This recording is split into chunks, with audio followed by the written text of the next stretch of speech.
A síntese sonora é um dos pilares da música, do sound design, das trilhas de filmes e dos games. Nessa série de 2 vídeos, vamos apresentar alguns conceitos fundamentais que ajudam a entender como a síntese sonora funciona. Primeiro, os fundamentos físicos, onde entenderemos o som e seus atributos essenciais. Depois a gente entra no espectro e no timbre. Em seguida, vamos conhecer os principais tipos de síntese.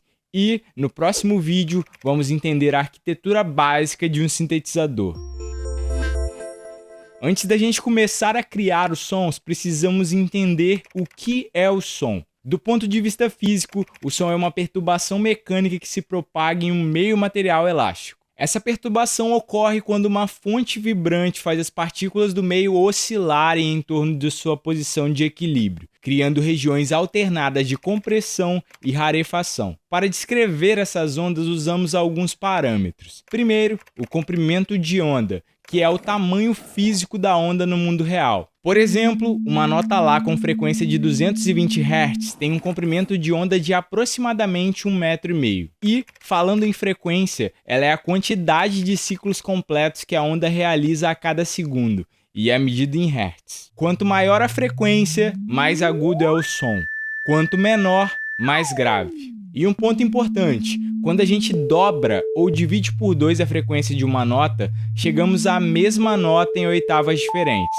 A amplitude representa o deslocamento máximo da onda em relação ao seu ponto de equilíbrio. Quanto maior a amplitude, maior a energia da onda, e mais alto o som parece para nós. Agora que já entendemos o que é o som e as propriedades da onda sonora, vamos avançar para o próximo ponto. Muitas vezes, quando vamos sintetizar algum som, temos mais de uma fonte sonora. Essas ondas acabam interagindo entre si e gerando variação de timbre. Podemos descrever esse fenômeno com um conceito de fase. A fase indica o ponto inicial da oscilação dentro de um ciclo da onda e é medida em graus. A fase é importante para controlar os fenômenos de interferência que ocorrem quando 2 ou mais ondas se sobrepõem no sintetizador. Na interferência construtiva, as ondas se somam e geram mais volume. Se a gente tem 2 ondas iguais, perfeitamente alinhadas, elas dobram de amplitude. Na interferência destrutiva, ocorre o oposto. Ondas iguais em oposição de 180 graus interagem destrutivamente, gerando cancelamento de fase. Mas, na maioria das vezes, temos interferência parcial. As ondas em ângulos intermediários, que não se cancelam nem se somam 100%, mas alteram a estrutura dos seus harmônicos, modificando o timbre resultante. Esse jogo de soma e cancelamento entre ondas está na base de efeitos como phaser, flanger e chorus.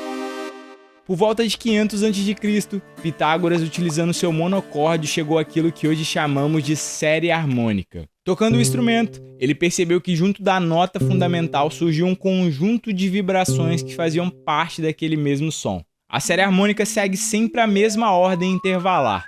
No entanto, quais harmônicos estarão presentes e com que intensidade depende do instrumento que está produzindo a nota. Cada instrumento confere volume diferente aos harmônicos, criando assim a variação de timbre. Enquanto instrumentos de altura definida, como violinos, pianos e flautas, produzem espectros predominantemente harmônicos, instrumentos como gongos, pratos e tambores geram espectros compostos por parciais inarmônicas. Essa inarmonia está ligada ao que chamamos de ruído. Existem 3 tipos principais de ruídos, definidos pela forma como a energia é distribuída ao longo das frequências. O ruído branco, que possui energia igual por hertz em toda a faixa audível. O ruído rosa, que tem a sua energia diminuindo na medida que a frequência aumenta. E o ruído marrom, que tem sua energia decaindo de forma ainda mais acentuada conforme a frequência sobe. Agora que falamos um pouco de timbre, série harmônica e fase, vamos ver os tipos básicos de onda usados na síntese sonora.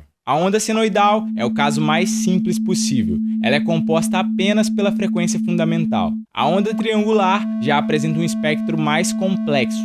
Ela é formada pela fundamental e por uma sequência de harmônicos ímpares. Assim como a triangular, a onda quadrada é formada apenas por harmônicos ímpares da fundamental, primeiro, terceiro, quinto e assim por diante. A onda dente de serra é a forma de onda com mais harmônicos dentro da síntese clássica. Ela é formada pela fundamental e por todos os harmônicos inteiros, pares e ímpares. Depois de entender os tipos de onda e seu conteúdo harmônico, vamos entender como esse som evolui no tempo. Essa variação temporal é descrita pelo conceito de envelope. O envelope descreve como a amplitude de um som varia ao longo do tempo, desde o instante que ele começa até o momento que ele termina. Esse padrão de variação é um dos fatores mais importantes para a nossa percepção do timbre, junto com o conteúdo harmônico do som. A análise de instrumentos acústicos revela padrões distintos de envelope. Um piano, por exemplo, apresenta um ataque rápido seguido de um decaimento gradual. Já um violino pode ter um ataque lento, uma sustentação prolongada e um relaxamento suave ao final da nota. A introdução do modelo ADSR, Attack, Decay, Sustain e Release, representa a formalização eletrônica dessas características físicas. Este modelo foi desenvolvido por Robert Moog na década de 60. Os 4 estágios do envelope ADSR são definidos da seguinte forma: Attack, que é o tempo que o som leva para ir do silêncio absoluto até o seu máximo de amplitude. Sons percussivos apresentam ataques próximos de zero, enquanto sons tipo pads